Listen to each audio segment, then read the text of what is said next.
Hey everyone, welcome back to the bench. This is Derek, KI5IJB, and on today's video, we're going to look at my ultra portable POTA pack here. That is kind of an all-inclusive bundle for a QRP activation at a POTA park, or just having fun while you're traveling or something like that. So let's dive in. As you can tell, this is a very small package. I don't have a banana for scale, unfortunately. But here is a can of child's sunscreen for a bit of reference there.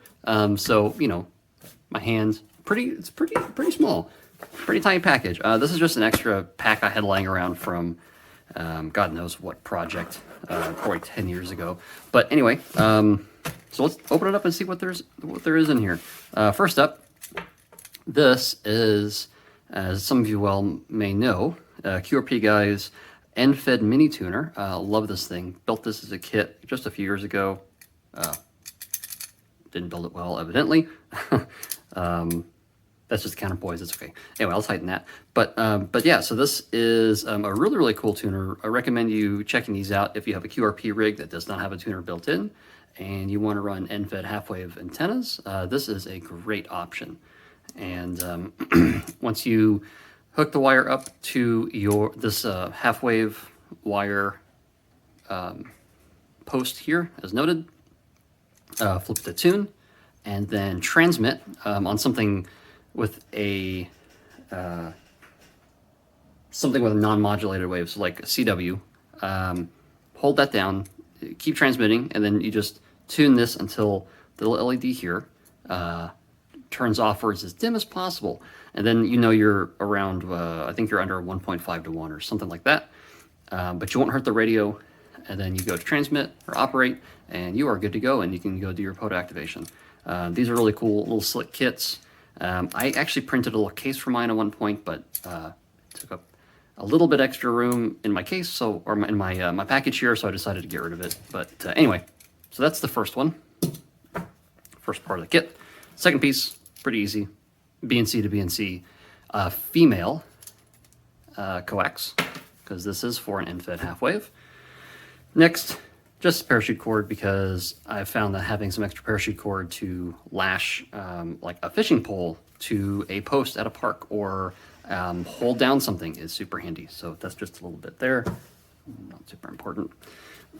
Next, this is, I believe, a winder that I found, K6 ARK. I'll put a link in the description or on the page here. Great video on winders. Great design, and a great YouTube channel in general. But anyway, so this is a half wave on 20 meters. This is really thin enameled magnet wire, essentially. I think it's like 26 or 28 gauge. It's tiny stuff, but it's great. And I just have a little connector put at the end, wrapped up, easy peasy. Next, this guy. So this is, you can tell it's one of those super cheap Baofeng mics you get with, any Baofeng. Essentially comes like a little kit. So you can tell this has been modified. So I'll put a link in here in the description for the files for this, and the little article that someone wrote on how to actually solder this yourself, and it actually does work. I've done an activation with it. So this is kind of nice because the microphone isn't great on the true SDX. So I keep that in the bag as well. Now, the second to last thing is the actual most important part, the radio. This is true SDX. It's made Delta Lima 2 Mike Alpha November. Sorry, I'm having some brain fog right now.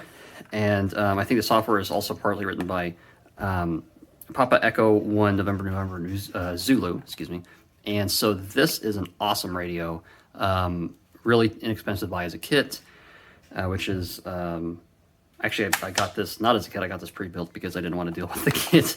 I built a couple kits in the past, and it always takes me just a ton of time. Anyway, so this is a great radio, 5 watts on HF. There are different versions you can get. So this one only does, this is the low band version. So this really only operates, I think it's 40, 30, 20, which is fine because I usually do 20 meters anyway. Great radio, have a little 18660 battery holder in the back. I'll put all the links to these files if you want to print your own modifications. And then I made a little bit of a shorter rotary encoder knob because I want to make it, as small as possible.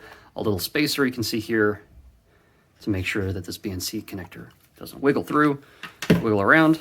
Next, very important, make sure you bring headphones if you want to use uSDX in the field. It's very important. Well, I just realized actually that this radio currently has blown finals, which actually I have a video I will link here if you want to go watch that, and how to diagnose that very roughly. But basically, these use very common little BS170 transistors for the finals, which are nice and cheap, really easy to replace, at least on the low band version. I know they use BS170s. I'm not sure what the other high bands or the classic band uses. I think one of them uses a different configuration, and I can't remember. But either way, these use BS170s, and mine are bad because I don't know when I blew them, but I hooked them up to an antenna with too high of an SWR. I'm probably out in the field testing it, got excited, and transmitted when I shouldn't have, and it blows them very quickly, even at 5 watts. But anyway, so once I get this fixed again, second time, I'll go ahead and put a video together showing how I deploy this in a kind of a POTA environment. So thanks for tuning in, and see you on the air, 73s.